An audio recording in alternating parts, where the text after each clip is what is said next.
The wind howled through the endless taiga like a living creature.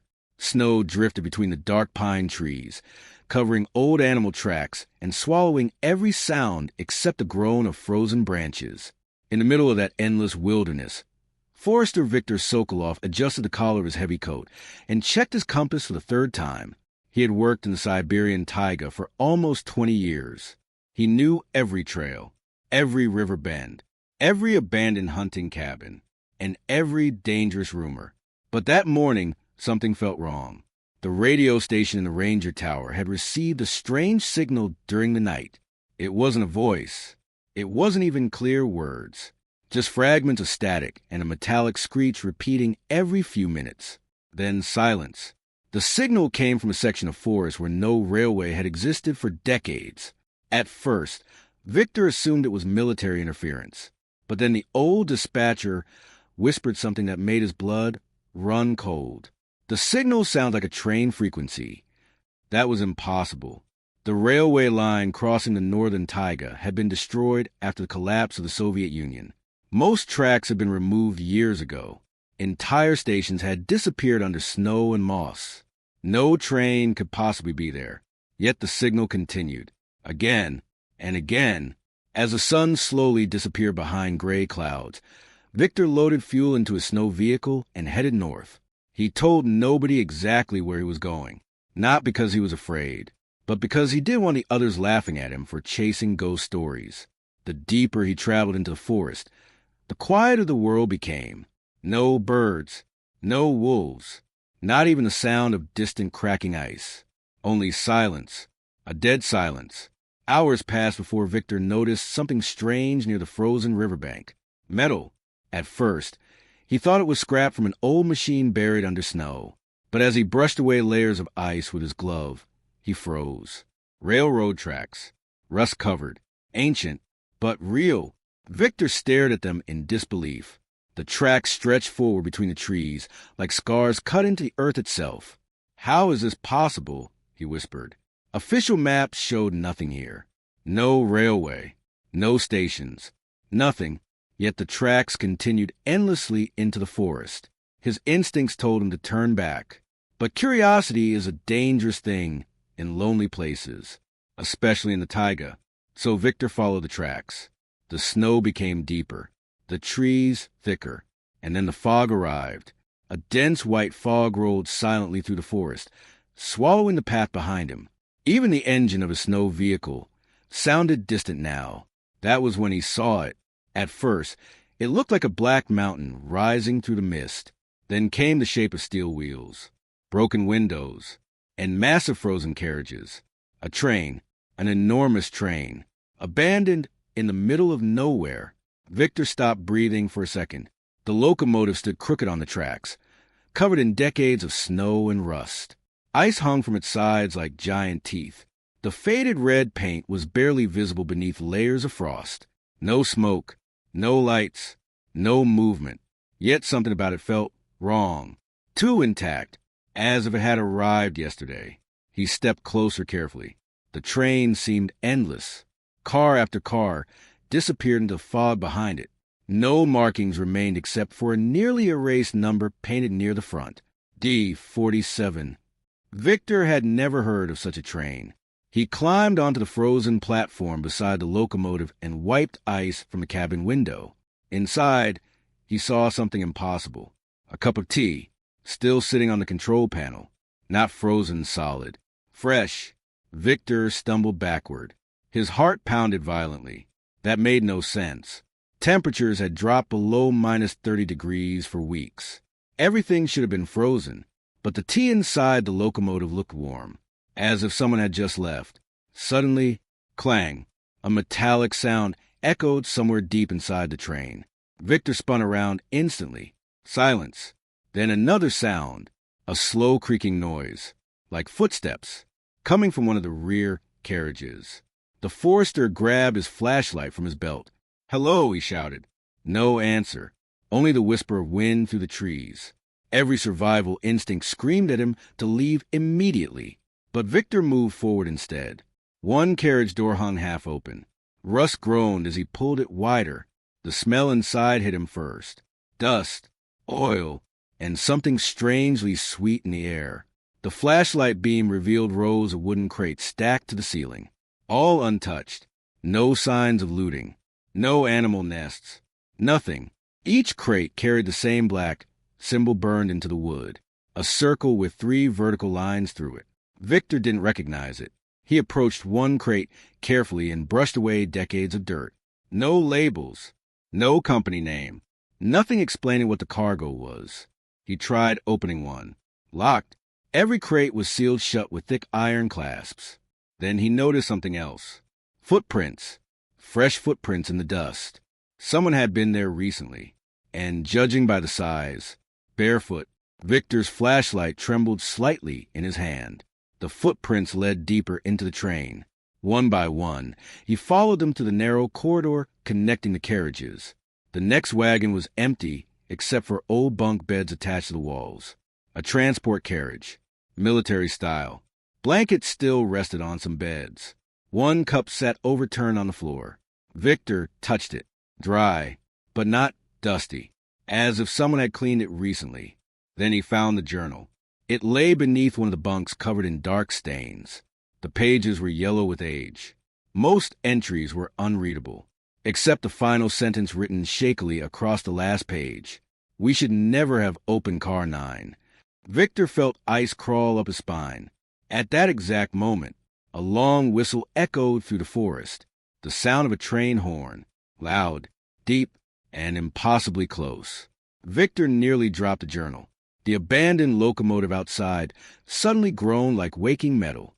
A faint vibration passed beneath his boots. The train moved, just slightly, but enough to make Victor realize one terrifying truth. The train was not dead, and somewhere beyond the fog, someone else was awake too. Victor stood frozen inside the abandoned carriage as the vibration faded beneath his boots. The silence that followed felt even worse. For several seconds, he couldn't move, couldn't think. His eyes remained fixed on the journal in his trembling hands. We should never have opened car 9. The words echoed inside his head like a warning from the dead. Outside, the Taiga groaned beneath the rising wind. Snow struck the sides of the train in violent waves, rattling the rusted metal walls. Then came another sound, thud, somewhere farther down the train. Slow, heavy, like something massive shifting inside one of the carriages. Victor swallowed hard. Every instinct told him to leave immediately. Get back on the snow vehicle. Forget the train existed. Forget the strange footprints. Forget the impossible warm tea inside the locomotive. But curiosity can become stronger than fear, especially when fear refuses to explain itself. Victor clipped the journal onto his belt and moved deeper through the train. The corridor narrowed as he advanced from carriage to carriage. Frost covered the walls like pale veins. Some doors were jammed shut, while others swung slightly on rusted hinges. The air grew warmer. That frightened him most. Outside was deadly cold. Inside the train, he could suddenly see his own breath less clearly, as if hidden heaters still worked somewhere deep within the ancient machine. How? He whispered. Nothing about this place obeyed logic anymore. He entered another carriage. This one looked different. Medical equipment lined the walls. Old Soviet instruments, metal cabinets, broken glass jars. A stretcher overturned near the doorway. Victor slowly swept his flashlight across the room. Then he saw the photographs. Dozens of black and white photographs had been pinned to one wall. Most showed workers standing beside the train decades earlier. Engineers, soldiers, scientists, all expressionless. But one photograph made Victor stop breathing. The train in the picture looked brand new, and behind it stood a sign showing the date, October 14th, 1986. Victor stared at it in confusion. That couldn't be right. He knew Soviet history well. Entire rail projects were abandoned after the Chernobyl disaster earlier that same year. Thousands of secret programs disappeared overnight. But why would a train this far inside Siberia matter? Then he noticed something horrifying in the background of the photograph. The workers were not looking at the camera. They were staring toward one specific carriage. A carriage marked with a giant painted number, 9. Even in the photograph, the men looked terrified. One of them appeared to be praying. Another seemed to be crying. Victor's chest tightened. Suddenly, scrape. A loud metallic dragging sound echoed above him. He jerked his flashlight upward instantly. Footsteps. On the roof. Something was walking across the train. Slowly. Deliberately. Snow fell from the ceiling as the sound moved overhead. Step. Scrape. Step. Then silence again. Victor held his breath. The flashlight beam shook violently now. He waited nearly a full minute before finally forcing himself forward. The next carriage door carried faded warning symbols in red paint. Biohazard. The letters were nearly invisible beneath rust. Victor pushed the door carefully. Locked, but the lock looked broken from the inside, as if someone had forced their way out years ago. A cold sweat formed on his neck. Then he noticed another detail. Fresh scratches covered the metal around the handle. Deep scratches, like fingernails dragged across steel. Victor stepped back slowly. That was when the train lights flickered on, one by one, down the endless corridor. Click, click, click. Dim yellow lamps awakened overhead, stretching into the distance like a glowing tunnel. Victor's heart nearly stopped. Electricity, after all these years. Impossible. The train suddenly hummed with low mechanical life. Somewhere far ahead, an engine rumbled softly. Then came a voice, crackling through ancient speakers hidden in the walls. Passengers remained seated. The announcement dissolved into static. Arrival delayed. Do not enter. Then silence. Victor backed away instinctively. The loudspeaker crackled again. Car 9. The rest became distorted, screaming metal noise. Then dead silence returned. Victor realized something terrifying. The train wasn't abandoned. It was waiting. The Forester turned quickly and started moving back toward the locomotive. But the corridor behind him had changed. He froze instantly. The door he entered through moments earlier was gone. In its place stood another carriage. Different walls. Different numbers. Different rust patterns. No, Victor whispered. He spun around. The entire train felt different now. Longer. Deeper. Alive. Panic rose inside him for the first time. He moved faster through the corridor, trying to retrace his steps. But every carriage looked unfamiliar. Some contained crates. Others were empty. One appeared filled entirely with clocks frozen at exactly 2:17. Another contained children's toys scattered across the floor. Then he found a dining carriage. Dust-covered plates still rested neatly on tables. A phonograph near the corner suddenly began playing by itself. Soft classical music filled the room. Victor's pulse thundered in his ears. And then he saw him, a man, sitting near the far window, motionless, facing away, wearing an old Soviet railway uniform. Victor stopped instantly. The man did not move, did not breathe. Snow drifted gently through the broken window beside him. "Hey!" Victor shouted. No answer. He approached carefully, step by step, until finally he reached the table. Then the figure slowly turned its head. Victor staggered backward in horror. The man's skin was pale gray, his eyes completely white. Frozen tears streaked down his cheeks like glass. And stitched crudely into the front of his uniform was a name tag. Avolkov. The conductor's cracked lips moved slightly, barely enough to whisper, "You should not be here." Victor couldn't speak. The dead-looking conductor slowly lifted one shaking finger and pointed toward the far end of the train, toward darkness, toward the unseen final carriage. Then the conductor whispered something that Victor would remember for the rest of his life. It remembers everyone who enters. The lights instantly went out. Darkness swallowed the carriage completely. The music stopped, and from somewhere very close beside him, Victor heard breathing. Darkness consumed the carriage. Victor stood completely still, unable to breathe. The sound beside him continued. Slow breathing. Wet, uneven, close enough that he could almost feel it against his neck. His flashlight flickered weakly as he grabbed it with trembling fingers. Then the beam snapped on. The seat beside him was empty. The conductor had vanished. Only the chair rocked gently back and forth. Victor stumbled backward. The phonograph near the wall suddenly screeched alive again, but the music now played backward in distorted slow motion. Outside the broken windows, snowstorm wind screamed to the taiga like human voices. Then came the train whistle again. Long, deep, powerful. This time the entire train shook violently. Dust rained from the ceiling. Metal groaned beneath the floor. And slowly, the abandoned train began moving through the forest. "No!" Victor whispered. He rushed toward the nearest window. The trees outside were sliding past. Faster, faster. Impossible. There was no working rail line left in the taiga. Yet the train moved smoothly through the endless snow as though invisible tracks carried it somewhere far beyond the wilderness. Panic finally overwhelmed him. Victor ran through the corridors, desperately searching for an exit. But every carriage seemed longer now. Twisted. Wrong. The train no longer obeyed normal space. Doors led to unfamiliar rooms. Hallways stretched impossibly far before shrinking again when he approached. And everywhere he looked, more footprints. Bare footprints. Fresh, as if unseen passengers wanted the train beside him. Then Victor heard voices. Whispers. Dozens of them, coming through the walls. Some cried softly. Some prayed.